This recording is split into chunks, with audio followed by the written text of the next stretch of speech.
Have you ever felt that sense of danger before you even knew what was coming? That moment when the air itself seems heavier, the shadows longer, and every sound sharper than usual? That's exactly how it started that Friday afternoon.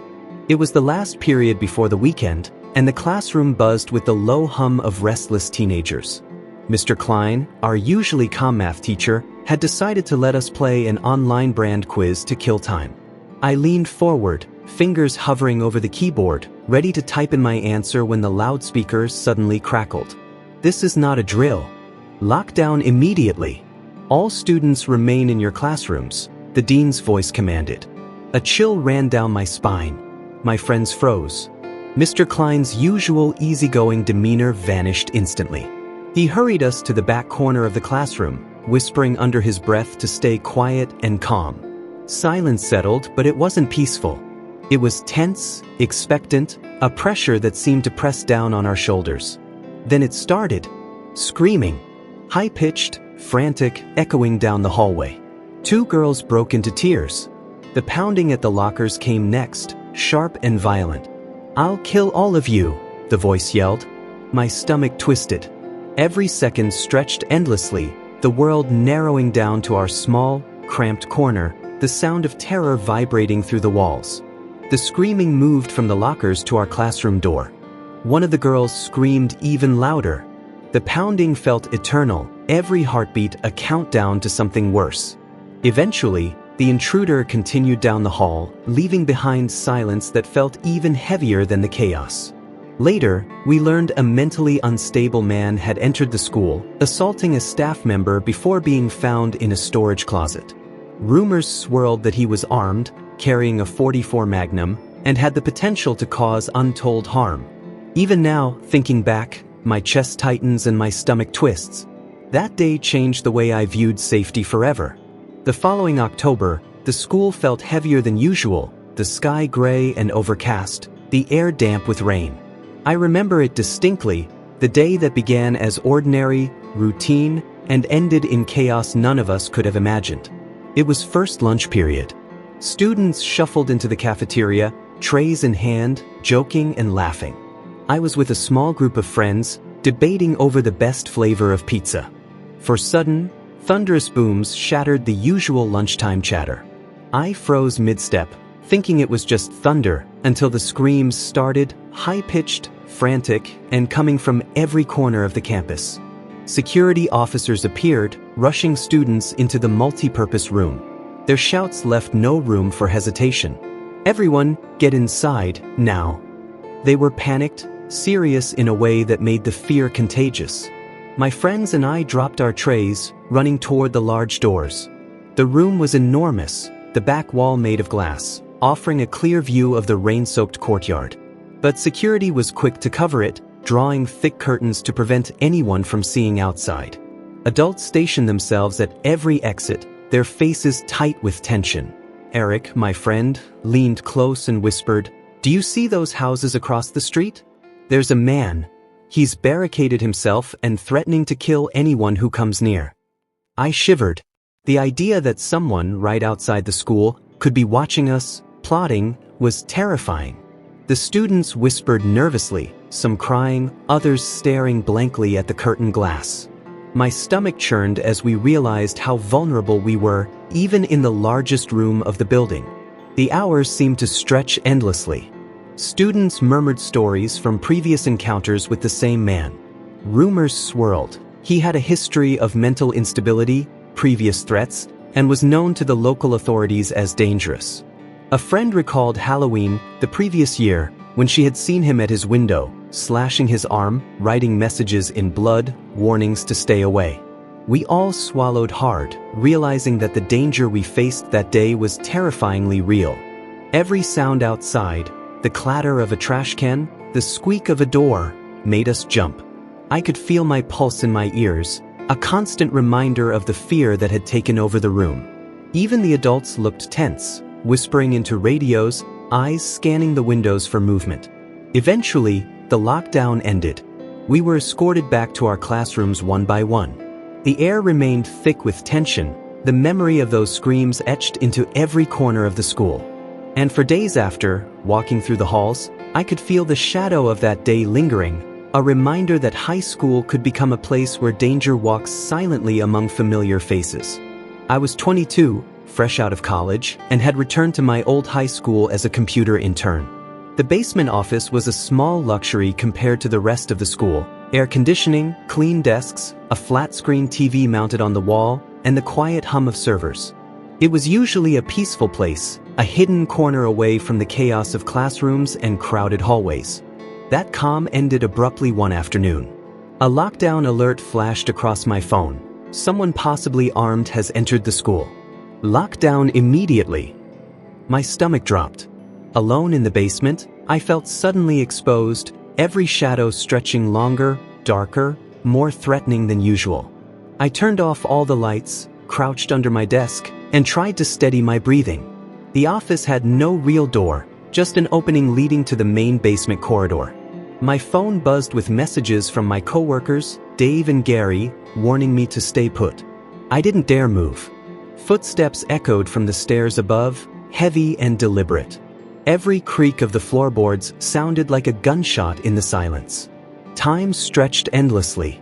My thoughts raced. What if he came down here? What if I wasn't fast enough? The basement, usually my safe haven, now felt like a trap. My fingers tightened around my phone, knuckles white, as I listened to the sound of approaching footsteps. The faint shuffle of clothing, the muted tap of shoes, sent chills crawling up my spine.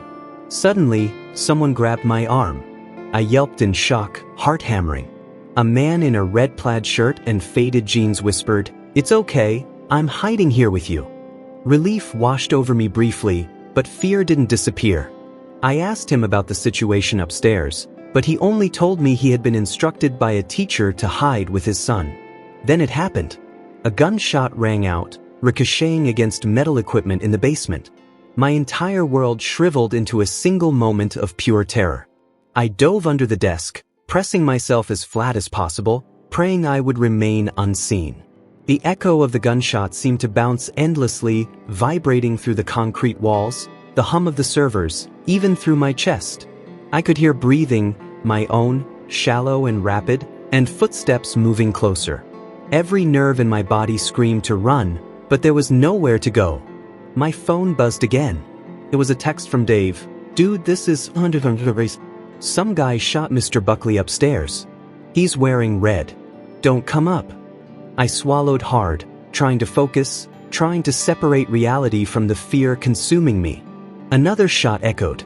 The smell of gunpowder filled the room, sharp and acrid. My heart felt like it would burst. For a moment, I thought I wouldn't make it out alive. The man with me whispered reassurance, but I barely heard him over the pounding of my own pulse. Somehow, with adrenaline and sheer instinct, I made a dash for the stairs, feeling every step vibrate through the concrete floor. Police were waiting at every exit, and the intruder was apprehended before he could escape. Even with the lockdown lifted, the aftermath lingered. The echoes of gunshots, the fear, the helplessness, those moments stayed with me long after the event. High school, a place I thought I knew, had transformed into a battlefield of suspense and danger. And for the first time, I realized that horror doesn't always come from fiction. Sometimes it walks quietly through hallways, hidden in plain sight. Weeks had passed since the basement incident, yet the school felt different. The hallways, once filled with chatter and laughter, carried an undercurrent of tension that could be felt in every corner. Students moved quietly, eyes darting to shadows, and teachers kept doors locked even during breaks. Every creak, every distant footstep reminded us of what had happened, and of the unseen threats that could still lurk nearby. The first day back after the lockdown, whispers filled the classrooms. "Did you hear about the man with the gun?" someone asked, eyes wide. "He shot Mr. Buckley," another replied. I tried to focus on my work, but my mind kept drifting to that basement office, the echo of gunfire, and the terror of being trapped with no way out. Even in the cafeteria, the air felt heavy. Students who had been in the multi-purpose room during the previous lunch lockdown sat silently, avoiding eye contact, as if acknowledging each other's shared trauma. Teachers moved with purpose, blocking exits, double-checking locks, and glancing toward the windows more often than usual. The safety we once took for granted had vanished. I began noticing the subtle things. A shadow moving too quickly across a wall, a locker door creaking without cause, the distant sound of footsteps echoing through empty hallways. Every ordinary noise became suspicious, every flicker of movement a potential threat. My friends were equally tense, and we often found ourselves huddled together, sharing stories of things we had seen, things we had imagined, and things that made us question our perception of reality. One afternoon, during a quiet study period, I walked past the multipurpose room. The curtains were drawn, the glass walls reflecting the dim fluorescent light, yet the room seemed to pulse with memories. I imagined the screams, the panic, the fear that had gripped us all. My chest tightened, and I had to look away, forcing myself to breathe normally. That day, I realized that fear wasn't always immediate. It could linger, a shadow following you long after the threat had passed. The stories from that year became almost legendary among students. Some said they saw him, the man with the gun, outside, lurking near the perimeter of the school even after the arrest. Others recalled small signs, subtle warnings that something was wrong, doors left unlocked, stray shadows, the faint echo of footsteps in empty hallways. The school had become a place where ordinary moments could suddenly twist into terror, where the familiar felt unsafe, and where each day carried the potential for the extraordinary and horrifying. Even now, years later, the memory of those events lingers.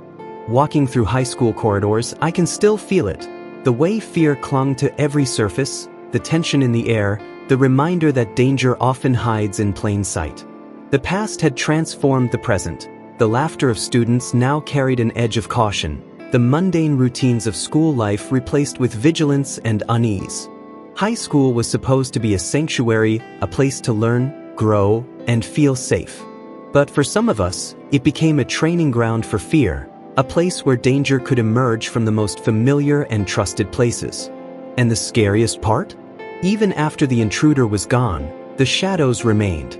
Every hallway, every corner, every locked classroom was a silent witness to the terror we had survived, and a reminder that horror doesn't always need to announce itself. Even after weeks, even after months, the school never quite felt normal again. The hallways, once mundane, now carried a strange tension. Every shadow seemed heavier, every distant noise amplified. It was as if the walls themselves remembered the chaos, echoing the panic that had filled the school that October. One afternoon, I was walking to my locker, earbuds in, trying to distract myself with music. The hallway was empty. Only the faint hum of the fluorescent lights filled the air. That's when I heard it, a soft scraping, like metal on tile, coming from a locker down the corridor. My heart jumped into my throat. I froze, straining my ears, convinced it was my imagination. But the sound repeated, deliberate, slow, unmistakable. I slowly backed away, my breathing shallow, until I was sure the noise had stopped. When I finally looked, the locker doors were all shut, the hallway deserted. I chalked it up to nerves, to paranoia born from previous lockdowns and incidents. Yet that uneasy feeling didn't leave me. It lingered, coiling in my stomach, whispering that danger could appear anywhere, anytime. Over the next few weeks, stories began circulating among students. Someone had claimed to see a figure standing by the windows during class, watching silently. Another student reported hearing a low, muttered voice near the gym, though no one was ever found. Every strange noise, every unexplained shadow became fodder for fear. Even the teachers were on edge, their eyes constantly scanning, their movements careful and deliberate. One evening, I stayed late in the library, finishing a project. The building was silent, almost oppressive in its stillness. That's when I noticed a faint outline of a figure reflected in the glass doors leading to the hallway. At first, I thought it was a reflection of a student walking behind me. But when I turned, no one was there. My heart pounded.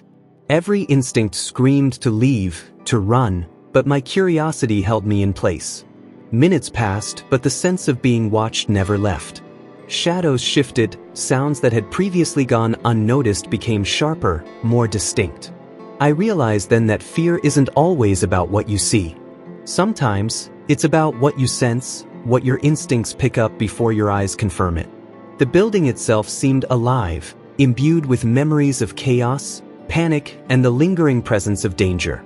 By the time I finally left, the sun had set, and the school was cloaked in darkness. Every step down the hall felt heavier, the echoes of my own movements amplified. I locked the library door behind me and hurried outside, the night air offering a small, fleeting comfort. Even then, though, I couldn't shake the feeling that the school held secrets, shadows that would never truly leave, threats that remained unseen but ever-present. High school had become a place of memories, both ordinary and horrifying. Every student, every teacher, every inch of the building carried the weight of past events. And even after all the lockdowns, the gunshots, and the chaos, I understood that some threats never disappear. They linger, unseen, in the corners, in the shadows, reminding you that horror is not always loud. Sometimes, it whispers, watches, waits, and it never forgets. By mid-November, the tension in the school had become almost tangible. Students whispered about shadows and figures glimpsed from the corner of their eyes. Teachers walked the halls with heightened vigilance, checking classrooms, windows, and doors multiple times a day.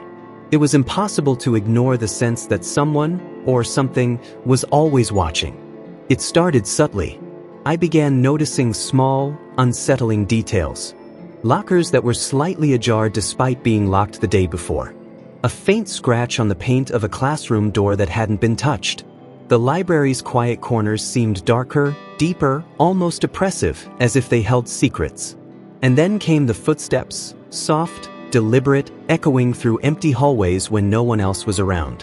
One afternoon, I stayed after school to work on a project. The building was silent except for the faint hum of the ventilation system. I moved quietly through the corridors, avoiding the flickering shadows of the fluorescent lights. That's when I saw it. A figure standing at the far end of the hallway, barely visible, partially hidden behind a pillar. My pulse quickened. My mind raced through every possibility. Teacher? Janitor? Stranger? The figure didn't move, didn't even breathe, yet it was undeniably there. I froze, trying to assess the situation without alerting the presence. Seconds stretched into minutes. My instincts screamed at me to leave, but I couldn't tear my eyes away. Then, just as suddenly as it had appeared, the figure vanished. No footsteps, no sound, just empty hallway. I questioned my perception, blaming fatigue and tension, yet my gut refused to be fooled. Someone, or something, had been there. Over the next few weeks, other students began reporting similar encounters. One student said a shadowy figure had been standing near the gym, staring through the windows, vanishing whenever approached. Another claimed to hear whispers while passing the library, voices that seemed to come from nowhere, yet felt close enough to breathe against the back of their neck. The school began taking precautions. Security cameras were installed in previously overlooked areas. Teachers were instructed to patrol the hallways during free periods. Yet, despite these measures, the fear persisted. Every sudden noise, every flicker of movement, every shadow sparked anxiety. The students were on edge, jumping at the slightest sound. Even the most confident among us admitted to a creeping sense of dread that clung to our daily routines.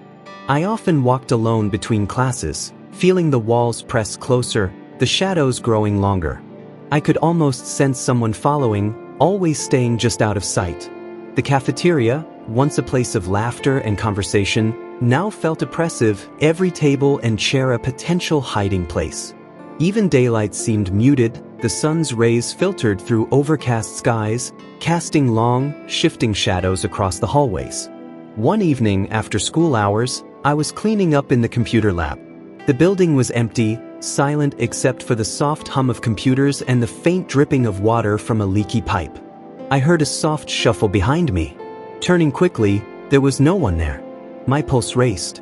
I could feel it then, the unmistakable sensation of being watched, followed, pursued, though the school was deserted. That night as I walked home, the autumn wind biting at my face, I realized something chilling. The school was not just a building. It was alive with memories of fear, panic, and danger. And whatever had been stalking us, whatever had hidden in shadows and waited for the perfect moment, might not be gone. It might never leave. High school had become a place where the ordinary was twisted by fear, where danger hid in plain sight, and where horror could emerge silently, leaving scars not on the body but on the mind. And the scariest truth of all? Some threats are invisible, persistent, and patient. They wait, and they watch. By late November, the school had settled into an uneasy rhythm. Classes continued, bells rang, and life seemed normal on the surface. But beneath it all, something sinister lingered, unseen, subtle, and unervingly persistent. It started with whispers in the hallways. At first, I thought it was imagination. Passing the empty corridor after class, I would hear faint murmurs, indistinct voices that seemed to come from the lockers themselves. Friends dismissed it, claiming stress or overactive imaginations. But for me, the whispers were real. They were deliberate, almost conversational, yet impossible to locate. One afternoon, as I walked past the science lab, the whispers became clearer. I could hear syllables, fragmented words, like someone or something was speaking directly to me. My skin prickled. I glanced at the empty windows and darkened corners. Nothing moved, yet the voices persisted, low, insistent, curling around my ears, sending chills racing down my spine. The other students began noticing too. Some reported hearing their names called when no one was around. Others spoke of footsteps following them in empty hallways, always behind them, disappearing whenever they turned. Panic began to seep into our routine, subtle yet undeniable. The school, once familiar and safe, had become unpredictable, haunted by invisible presences. I remember one night staying late in the library, trying to finish a project. The room was silent, save for the occasional flicker of the fluorescent lights. As I packed up my bag, I heard it, soft footsteps echoing in the hallway outside. I paused, listening. They weren't heavy, like an adult's, but quick and precise, moving with a purpose. I gripped my bag tighter, heart hammering in my chest. Then came the whispers. Soft, unintelligible at first, growing louder, circling around me. Don't look. They seemed to come from everywhere and nowhere at once. I froze, paralyzed, unsure whether to run or stay. My instinct screamed at me to leave, but fear anchored me to the spot. The echoes continued for minutes that felt like hours. I tried to convince myself it was the building settling, wind against the windows, my imagination. But deep down, I knew it wasn't. I felt watched, hunted, as though the very walls of the school had absorbed the fear from past incidents and were now projecting it back at us. By the time I finally reached the exit, my hands were shaking and my breath came in ragged bursts.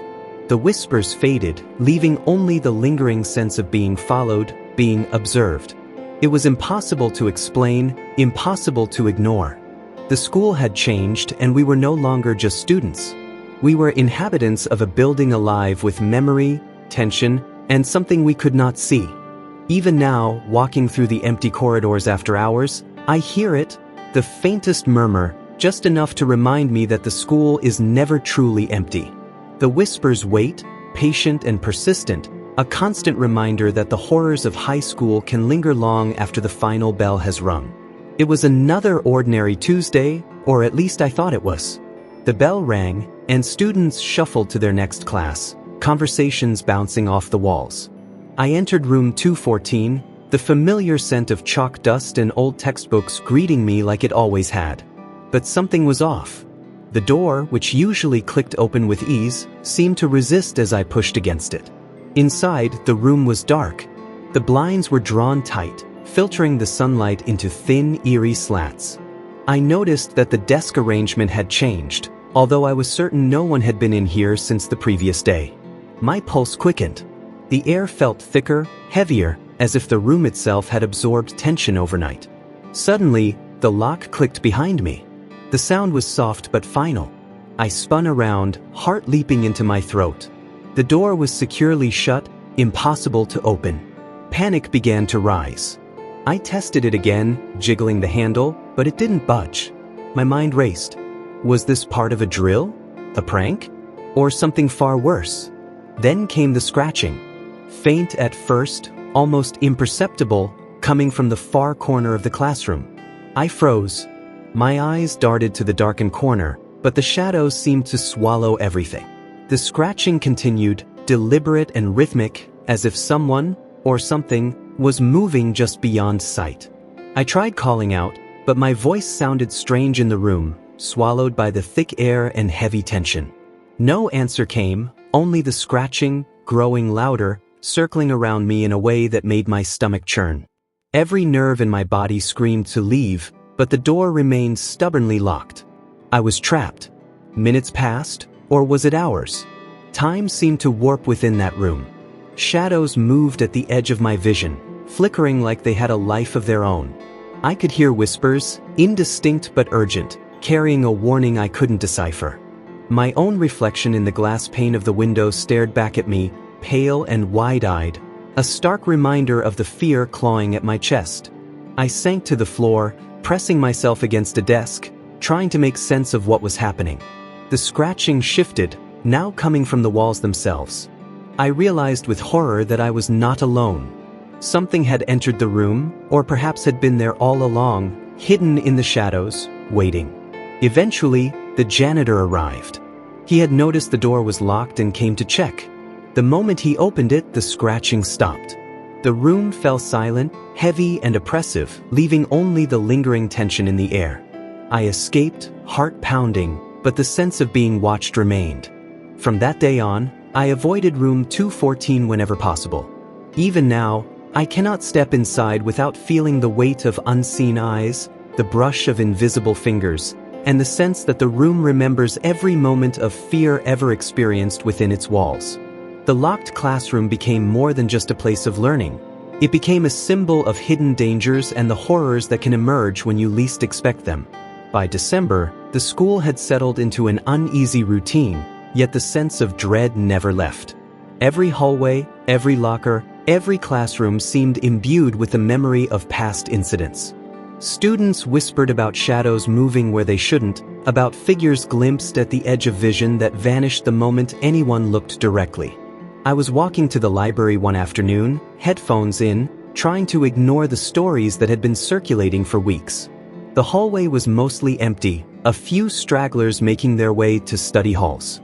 As I passed the old trophy case near the main corridor, I noticed a movement, quick, subtle, like a shadow flicking across the floor. My pulse jumped. I glanced around. No one was there. Then I saw it again. A dark shape at the end of the hall, partially obscured by the lockers. It moved, but not like a person. Its movements were jerky, unnatural, almost as if it existed in the corners of reality itself. I froze, my breath catching in my throat. The shadow didn't vanish, didn't retreat. It seemed to watch me, to wait, testing my courage. I started walking faster, my footsteps echoing off the linoleum. The shadow followed. Every turn I took, it was there, lingering just out of reach, its form flickering like smoke. I tried to convince myself it was a trick of the light, my imagination heightened by the stories I'd heard. But deep down, I knew better. Something was in the hall, something unseen but undeniably real. Other students began reporting similar encounters. A freshman claimed he saw a figure glide silently past the gym during study hall. Another said shadows in the music room seemed to move independently, reaching out toward anyone nearby. Even the teachers were uneasy, avoiding empty hallways, keeping a watchful eye on corners and reflections. That evening, I stayed late to finish a project in the computer lab. The building was silent, every sound amplified. As I walked the hallway back to the basement, the shadow appeared again. This time, it seemed closer, more tangible, as if it had solidified into some form of presence. My heart raced. I could feel it watching, waiting, following every step. I ducked into a storage closet to catch my breath. The shadow didn't stop. It lingered just outside the door, a dark silhouette that moved with deliberate patience. Minutes felt like hours. Eventually, I forced myself to move, sprinting past the shadow and down the stairwell. I didn't stop until I reached the safety of the well-lit exit. That night, I realized that the hallways were no longer safe. The school was alive with memory and malevolence. A place where shadows could become predators and fear could manifest in shapes just beyond comprehension. I couldn't shake the feeling that those shadows weren't confined to that night, that they remained, patient and waiting, ready to reappear whenever someone ventured too close. High school, I thought, was supposed to be a place of learning. But some lessons, it seemed, were far more terrifying. Lessons about fear, about unseen threats, and about the lingering presence of horror long after the events themselves had passed. It was the last week of school before winter break, and the air felt charged with anticipation. Students hurried to finish assignments, teachers were busy with grading, and everyone longed for the comfort of home. But I had learned the hard way that the school had a rhythm of its own, a rhythm that could be interrupted at any moment by fear. It started quietly. The first bell rang, signaling the start of the day, but there was an unusual hush in the hallways. Students glanced nervously at each other, whispering about shadows they had seen moving during the morning arrival. Teachers appeared more vigilant than ever, locking doors, checking windows, and directing students to stay inside classrooms. The tension was palpable. Midway through the second period, the loudspeaker crackled to life. The dean's voice, calm but urgent, filled the halls. Lockdown. Repeat, lockdown immediately. All students remain in your classrooms. Do not leave. A shiver ran down my spine. Memories of past lockdowns flooded back. The basement gunshot, the multi-purpose room, the whispers, the shadows. I gripped my desk, trying to steady my breathing as the classroom doors clicked locked. At first, everything seemed quiet. Then the whispers began again, soft, almost inaudible, yet unmistakable. They seemed to swirl around the room, circling from corner to corner, testing our nerves. The lights flickered. Shadows stretched unnaturally along the walls. Every student in the room felt it, the sense that we were not alone. Suddenly, a loud thump echoed from the hallway outside. Chairs scraped against the floor. The sound of footsteps, slow and deliberate, approached our door. The air thickened. My heartbeat raced. I tried to stay calm, telling myself that security would handle it. But instinct screamed otherwise. The door handle rattled. A voice, low and distorted, whispered from the other side, "You can't hide, not from me." Fear erupted through the room. Some students screamed, others froze, unable to process the reality of the threat. The pounding grew louder, more violent, as if the walls themselves were being shaken. My pulse thundered in my ears. I pressed myself against the corner, trying to remain invisible, trying to make sense of the impossible. Minutes passed, or maybe hours. Time had lost all meaning. Then, just as suddenly as it had begun, the sound ceased. Silence enveloped the room, heavy and suffocating. Slowly, the loudspeaker came back on. "The lockdown is over. Repeat, lockdown is over. Please remain calm as staff escort students to safe locations." Relief washed over us, but it was tinged with lingering terror. Even though the immediate danger had passed, the sense of being watched, followed, and hunted remained.